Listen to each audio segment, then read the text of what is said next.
is true. Only the names have been changed to protect the innocent. Fatima Cigarettes, best of all long cigarettes, brings you Dragnet.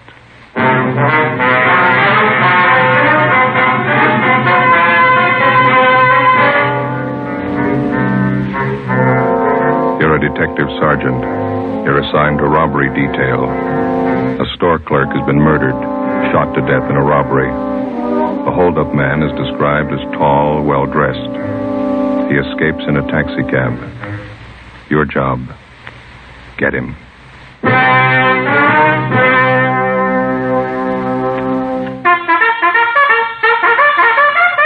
Oh, no.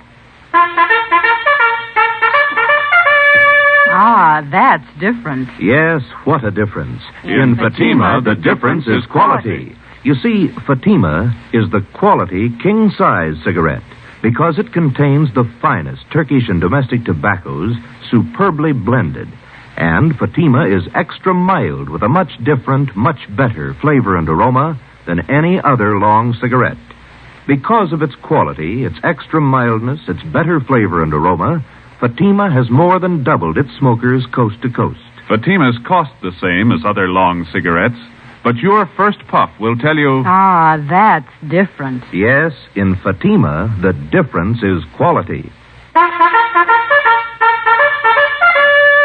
Ask your dealer for Fatima, the quality king-size cigarette. Best of all long cigarettes. Start enjoying Fatima tomorrow.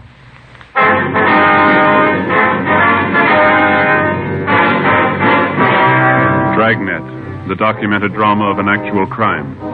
For the next 30 minutes, in cooperation with the Los Angeles Police Department, you will travel step by step on the side of the law through an actual case from official police files. From beginning to end, from crime to punishment, Dragnet is the story of your police force in action.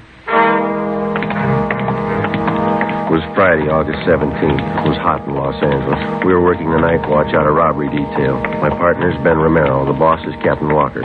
My name's Friday. It was 8:35 p.m. when we got to the Church of St. Damien, the vestibule.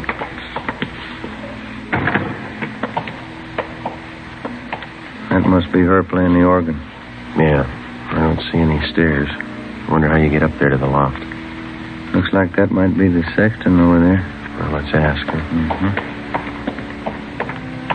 Excuse me, sir. Yeah? We're looking for an Ernestine Matthews. Understand she's the organist here at the church. Well, that's her playing up there now, playing over a few pieces for Sunday. Could you tell us how to get up to the choir loft, sir? Surely, through that door over there. Follow the stairway straight up. Can't miss. Thank you.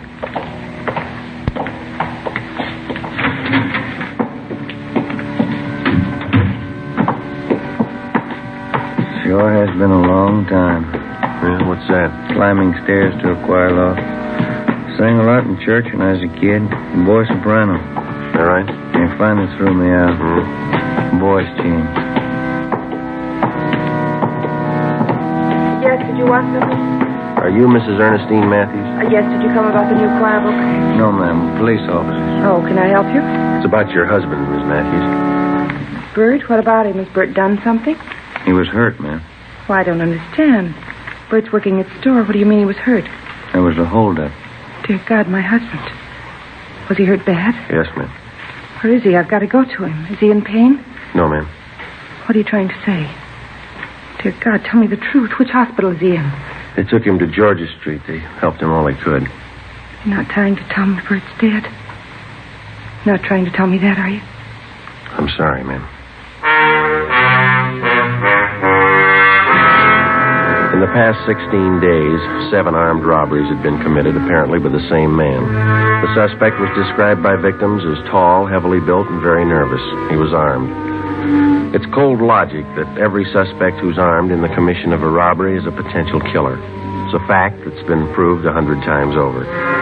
The man we were after had proven it again. We'd used every means at our disposal to identify him, through the stats office, the record bureau, latent fingerprints, through informants and witnesses. We'd gotten out an APB on him containing his description and his method of operation. We'd maintained stakeouts. We hadn't reached him in time. Early that evening, a downtown grocery store had been held up. One of the clerks, 31-year-old Bert Matthews, failed to empty the cash register quickly enough, and the bandit shot him 3 times through the chest. He died almost instantly, and the hold-up man escaped. There was only one witness, another clerk who had been on duty in the store with Matthews at the time of the hold-up. His name was Jess Tallman. He was brought to the city hall, where we questioned him further. Did you see Bert's wife? Does she know? Yeah, we dropped off at the church on the way in. Drove her to her sister's place. Still can't get it through my head. One minute I was talking to Bert, the next minute he was dead. It's kind of hard to take, you know. I'd like to go over that description of the hold-up man. You were pretty upset out there at the store. Do you feel up to it now? Yeah, I'm okay. All right, now you just take it easy. Tell us everything you remember and take all the time you need. Well, I know he was a big guy. Over 6 foot anyway, I'm sure of that. He had a good build, too. Wasn't skinny. How about his face, Jess? Did you get a good look at it? Yeah, I did. It was thin, and he kept working it around, you know, twitching like guy was plenty nervous. Mm-hmm. Can you tell us anything else about it? He was young, about 21, I'd say. Had dark color eyes. That's about all I'd swear to, Sergeant. He had a hat on, I know that. Mm-hmm. How about the rest of his clothing? I wouldn't be sure about it. Could have been a gray coat, blue coat, I don't know. I wouldn't want to give you a bum stare. Did you get a look at the gun? I couldn't miss that. It was a big one. It wasn't shiny. It was kind of dark blue color. I can see the guy now walking in the store and pointing it at Bert. What time was that again, Jess, when the bandits showed up? Just about 7:30. Bert was behind the counter. I was in the back, stacking the shelves. The guy just walked in, pointed the gun, said, "Give me the dough." I heard him say that. Mm-hmm. Bert was kind of surprised. He just stood there for a minute, and the guy said, "Hurry up, give me the dough." And Bert said, "Okay, you can have everything." And he reached to get the dough from the cash register. That's when the guy did it. He hit Bert right in the chest. What happened then? Bert moaned a little and fell down on the floor. I got so mad I started running for the guy, but he swung around at me with a gun and said, "Stay where you are." Yeah. Well, I didn't want to get killed. I stopped. You can't blame me for that, can you? Did you follow the man when he left? Well, you see, he backed out of the store, and when he got to the sidewalk, he jammed the gun in his pocket and ran down the street. I ran out after him, saw him jump in a taxi cab and take off. Did you get the cab's number? Well, he was too far away for that, at least halfway down the block. I know somebody else must have been driving it, though. How do you know that? The cab was already moving when the hold-up guy jumped in. He got in the front seat. How do you know it was the front seat and not the back? The way those cab doors open, you know. Front doors swing out to the left, back ones swing out to the right. That ties in, Joe. Used the same M.O. on those hold-ups last week. Yeah. You got anything else to add, Jess? Anything you think we ought to know? It's about the size of it, Sergeant. You don't think I'm yellow, do you? Well, how do you mean? I mean, because I stopped when he pointed the gun at me. Guess I should have grabbed him, but that gun looked as big as a cannon. Let's face it, I'm not that much of a hero. Well, I'll put in with you, Jess. Huh? Neither am I. Along with a team of men from Homicide Detail, we continued our investigation of the holdup and killing.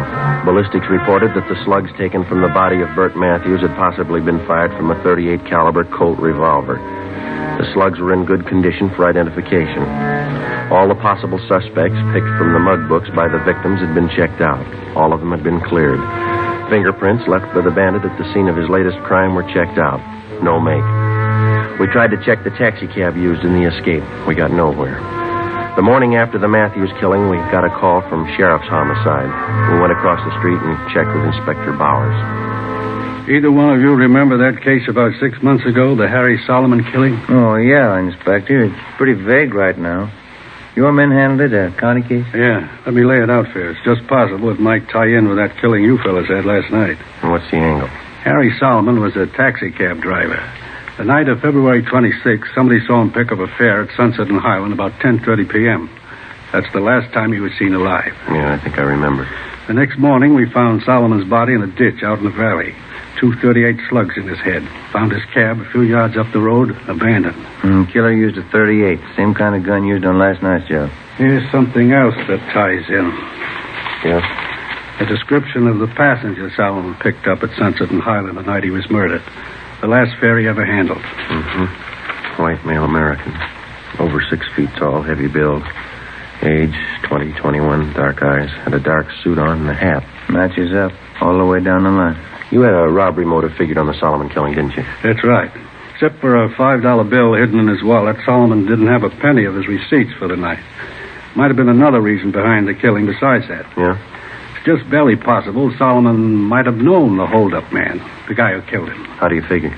Solomon had been a cabbie for 14 years before he was murdered. From this hold-up man's M.O., using cabs for a getaway car, it's possible he might have been a cab driver at some time or other. You mean if the killer got in the cab and thought Solomon recognized him, was suspicious of him? That's right. Could have been reason enough for him to kill Solomon. I know there's a lot of coulds and ifs and maybes in it, but I thought you might be interested. Well, we'll check it out first thing. How are your men coming on the Solomon case? Progress is pretty slow. Well, we'll keep you posted on anything new. Fine. If we can help, let me know. Right. Bye.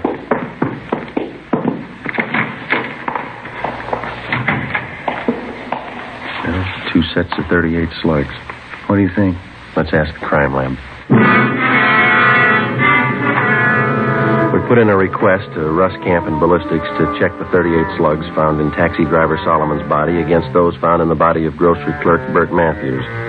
Then we contacted the special agent at the taxi cab company. We asked him for pictures of all their drivers employed by the company during the past year who were 6 feet in height or over. He told us that they'd have a file ready for us the following morning. We drove back to the office and checked in with Russ Camp at the crime lab. He was examining the 38 slugs under the comparison light. Just a few more minutes, fellas. Have a chair. Yeah, all right. Not much luck so far. No.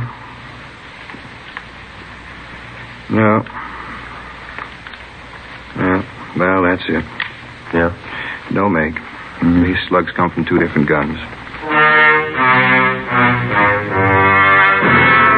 That night, 2 more armed robberies were committed. One at a liquor store, the other at a cafe. In both cases, the hold-up man escaped in a taxi cab. The description of the man who robbed the liquor store matched that of the bandit who shot and killed Bert Matthews. The big switch came when we checked the cafe hold-up. There, the victims described the suspect as short and fat with dark blonde hair. He had a deep scar on his chin. During the robbery, this suspect had become so nervous that he'd dropped his gun, but he'd succeeded in getting outside and escaping in a taxi cab before he could be apprehended. The gun was taken back to latent fingerprints and checked. It was clean.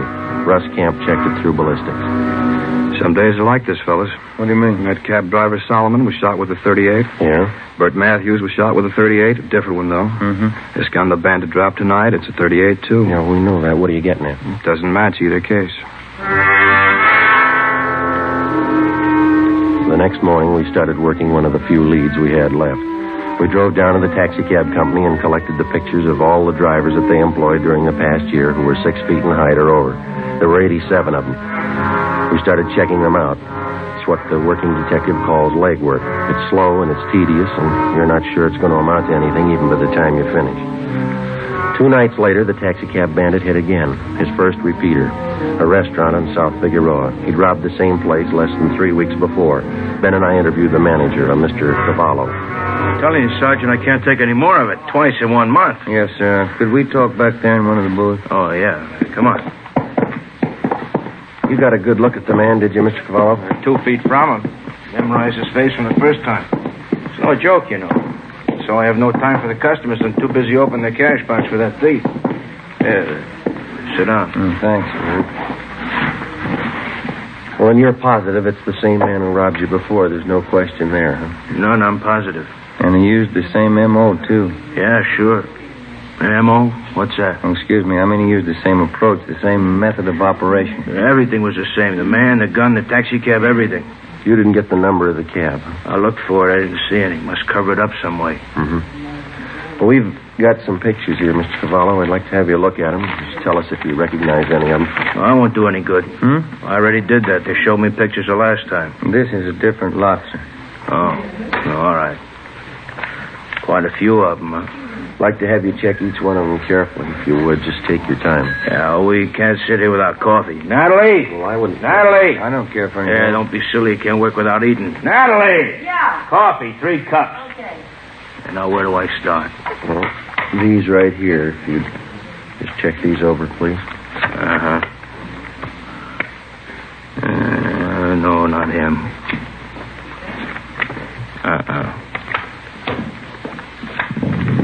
Not him either. Oh, thank you. Thank you.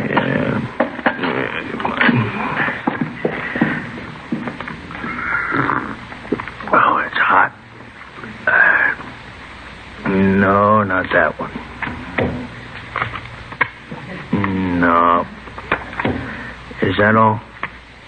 No, I have some more here. Oh. Hey, that's an ugly-looking guy, huh? Look at that scar. They look familiar? No. Better check with the skipper when we finish here. Yeah, it's been a couple hours, hasn't it? That lousy no-good thief. Sir? Right here, this one. That's the guy. You sure? I opened my cash box twice for him. I'd know his face in a million. Morris Copley, age 21. Description matches. Let's go, Ben. Thanks, Mr. Coelho. It's only 40 minutes since the robbery. He's probably not even home yet. What can you do? We'll wait up. 10:30 p.m. We parked down the street from 527 Dayton Avenue, a two-story white stucco apartment house. We checked the names on the mailboxes. Morris Copley's wasn't on any of them. We rang for the manager. Copley? Morris Copley, no. He doesn't live here. Never heard of him. I wonder if you'd take a look at this, ma'am. This picture, ma'am. You ever seen this man before? Well, let me get over here in the light. Let me see now. No, he doesn't live here. And you've never seen him before? No, I didn't say that. I just said he doesn't live here. And you have seen him before? I believe I might have, yes. Matter of fact, I'm sure of it. It's a friend of Mr. Tobin's, apartment 5. Comes to visit Mr. Tobin every now and then. Is this Mr. Tobin in now, ma'am? We'd like to talk to him. No, I'm afraid not. He works nights, never comes home before 2 a.m. Oh.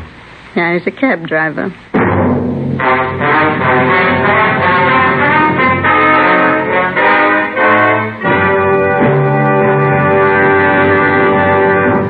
You are listening to Dragnet, authentic stories of your police force in action. Oh, no.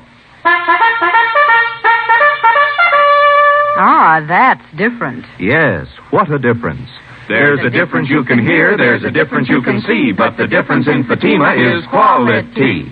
Yes, friends, when you compare long cigarettes, you'll find that in Fatima, the difference is quality. Quality of tobaccos. The finest Turkish and domestic varieties, extra mild and superbly blended, to give you a much different, much better flavor and aroma than any other long cigarette. Quality of manufacture. Smooth, plump cigarettes, rolled into the finest paper money can buy. Quality even to the appearance of the bright, clean yellow package, carefully wrapped and sealed to bring you Fatima's rich, fresh, extra mild flavor. Fatima's cost the same as other long cigarettes, but your first puff will tell you... Ah, that's different. Yes, in Fatima, the difference is quality. Ask your dealer for Fatima, the quality king-size cigarette. Best of all, long cigarettes. Start enjoying Fatima tomorrow.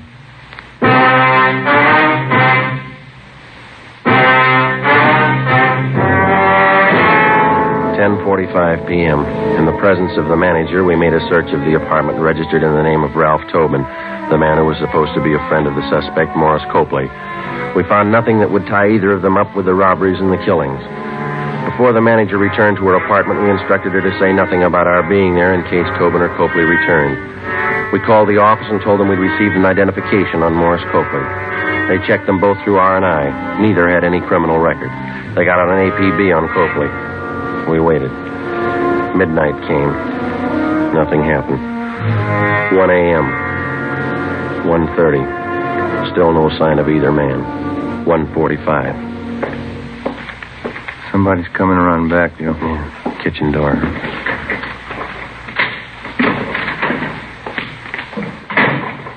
Maury, you back already? Hold it right there, mister. Police officers. Oh, Fanning. Who are you? Is this a stick-up? Police officers. It's clean, Joe. What's it all about? What do you want? You Ralph Tobin? That's right. This is my apartment. You know a Morris Copley? Copley? Yeah, I know him. You looking for him? He's not here. We know that. Where is he? Wish I knew. I'm looking for him, too. He owes me money. Copley's a pretty steady visitor here, is that right? He was till I lent him that $65. I haven't seen him since. He took off. When was that? When? About 2 weeks ago. Yeah, just about. Look, you mind if I sit down? I'm a little nervous. Go ahead. Kind of upsets you know. Why are you looking for Maury? I'd like to have you repeat what you said when you came in that door. What I said? I asked who you were, didn't I? No, I mean before that. Say, I don't think I know what you're getting at, officer. You said, Maury, you back already? Not what you said? Yeah, I guess I did. I guess I thought Maury came back to pay me the $65 he borrowed. You didn't make it sound like that, Tobin. I got the idea you were expecting. Expecting him? No, I haven't seen Maury in 2 weeks, maybe 3. He took me for $65. All right, that's enough small talk, mister. Now, Copley's in deep. You're going to match him if we don't get a straight story.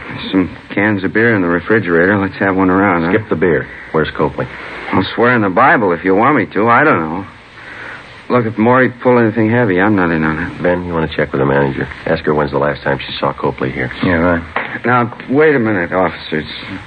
I want to cooperate. If Maury's in deep, that's his fault, not mine. That's right, isn't it? That's right. Now, where is he? I don't know. That's the truth. I'll tell you something else. I wasn't squaring. I saw Maury early tonight, 6 o'clock. Came here and borrowed another $5 from me. But you don't know where he is now? No. Said, sure like a can of beer if you don't mind. Sit still. I'll get it for you. You sure you won't have one? No, not me. No, thanks. I don't want him. There you go. Good cold beer. I like it when I get nervous. It always calms me down. Say, Tobin. Yeah, officer? You haven't taken your hat off. Oh, I was nervous. I guess I forgot. There. Your hair always been dark blonde? Since I was a kid, yeah. Why? How about that scar on your chin? It's a pretty deep one. Beer's sure good. I asked you about the scar. It's kind of embarrassing. I got a little high one night. It fell off a merry-go-round. Big night.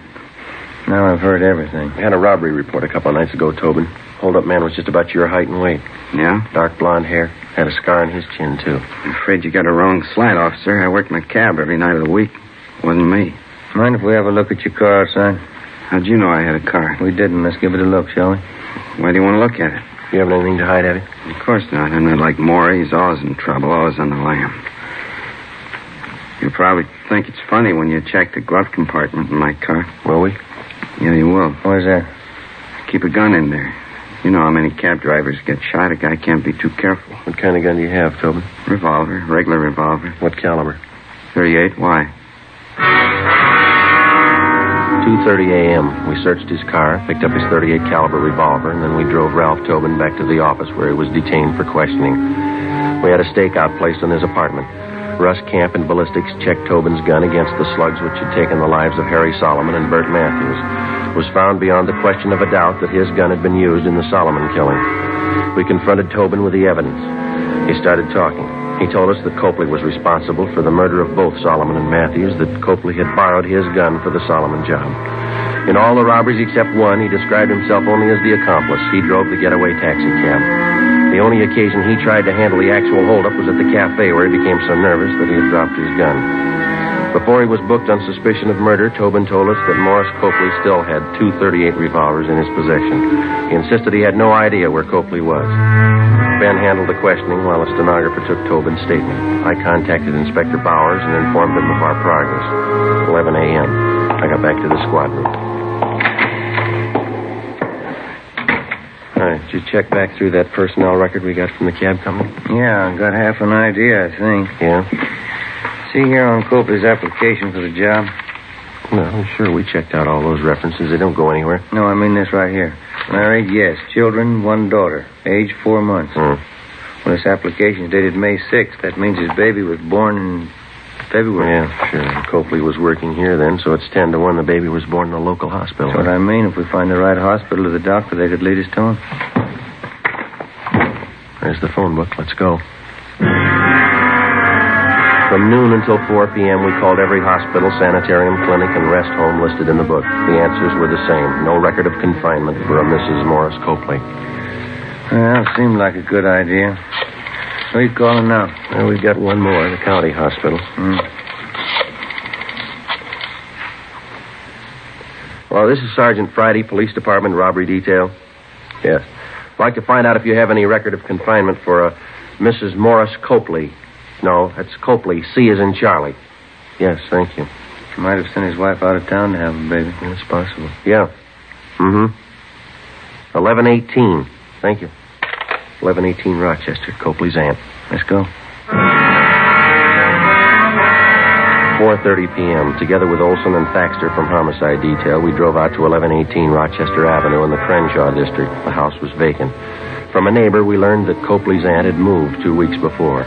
We got her address from one of her friends in the neighborhood and finally located her at work in a beauty shop on Melrose Avenue. We posed as traffic investigators. The aunt told us she thought we could find her nephew Morris at home, an address on East 13th Street. 6 p.m. We located the house and parked the cars a half a block away. As we approached the house on foot, we saw a light burning in one of the windows on the left side of the house. Thaxter and Olson covered the back. At a given signal, they entered the back door. Ben and I went through the front. It's empty. Yeah. Thaxter! Nothing back here, Joe. Empty. That's great. Looks like somebody passed him a tip-off just in time.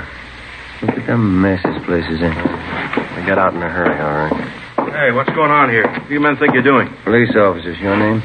It's Silvera, one of the neighbors. You looking for the Copleys? When'd they leave? 20 minutes ago, I guess, in an awful hurry. What's the trouble? You know where they were going? Well, no, but you might try Mr. Copley's aunt. She lives over in Rochester. They're not there. Well, have you tried his sister's house? 6:45 p.m. The neighbor, Silvera, directed us to the home of Morris Copley's sister, a small frame cottage on the edge of Beverly Hills. The lights were on in the living room, but the shades were drawn.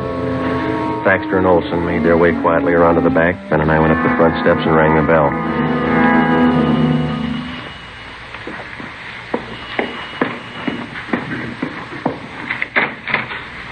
Yes? What do you want? You Miss Copley? Yes? What is it? Police officers, ma'am. Sorry. Oh, he isn't here. Maury isn't here. We know he's here. Living room's empty. Must be in the back, Joe. You can't. He's in the bedroom with the baby. He's got a gun. You can't go in there. Where's the bedroom? It's the end of the hall at that door. He was sleeping. I think he's awake now. The baby close to him? In the same bed. She's propped up on pillows right next to him. He's got that gun with him. Don't go in, please. Where's the bed situated in the room? It's right inside the door to the left. Oh, please don't go in. He won't care what happens to the baby. Ben, I'll open the door. You hit the light switch and cover me. Watch the baby. You better stay here, Miss Copley. Your baby won't get hurt. Let's go.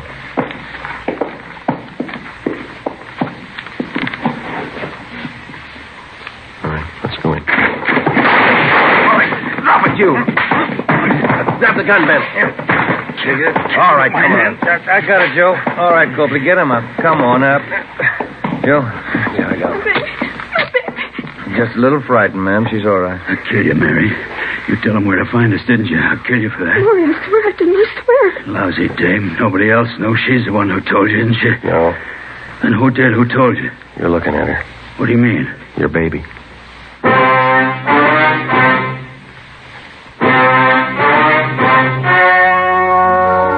The story you have just heard was true.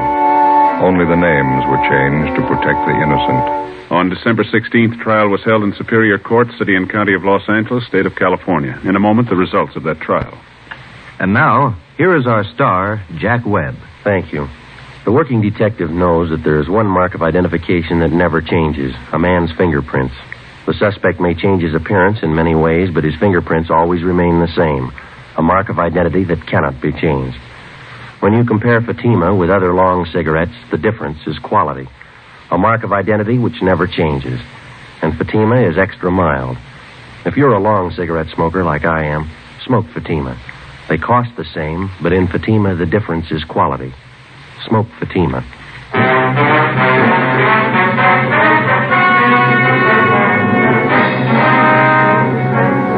Morris John Copley and Ralph Edward Tobin were tried and convicted of murder in the first degree, 2 counts. They were both sentenced to be executed in the lethal gas chamber of the state penitentiary, San Quentin, California.